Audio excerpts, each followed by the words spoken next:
Hi guys, माझ्या या happy life चॅनलमध्ये तुमचे खूप खूप मनापासून स्वागत आहे। आज मी तुमच्यासोबत शेअर करणार आहे अक्षय तृतीया स्पेशल मऊ लुसलुशीत आंब्याची पोळी रेसिपी। यासाठी लागणारे साहित्य म्हणजे गोड आंब्याचा गर 1.5 ते 2 वाटी, गव्हाचे पीठ 1 वाटी पोळीसाठी, रवा 1 ते 2 मोठे चमचे सारण घट्ट करण्यासाठी, आंब्याच्या गोडीनुसार साखर अर्धी वाटी, वेलची पूड अर्धा चमचा, मीठ चिमूटभर, तूप पोळी भाजण्यासाठी। पोळी करण्याची कृती पाहूया। गव्हाच्या पिठात थोडे मीठ, 1 चमचा तूप आणि आवश्यकतेनुसार पाणी घालून मऊ कणिक मळून घ्या। हे पीठ 20 ते 30 मिनिटे झाकून ठेवा। एका नॉनस्टिक पॅन मध्ये किंवा कढईत 1 चमचा तूप गरम करा, त्यात आंब्याचा गर घाला।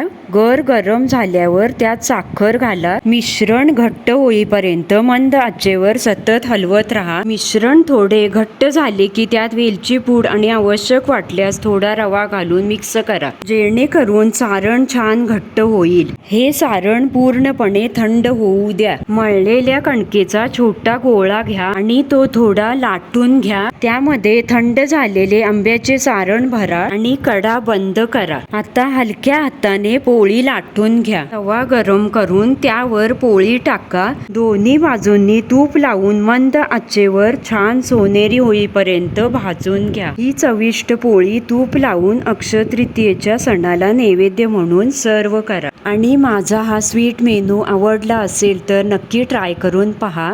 आणि माझ्या या चॅनलवर नवीन असाल तर चॅनलला सबस्क्राईब करा।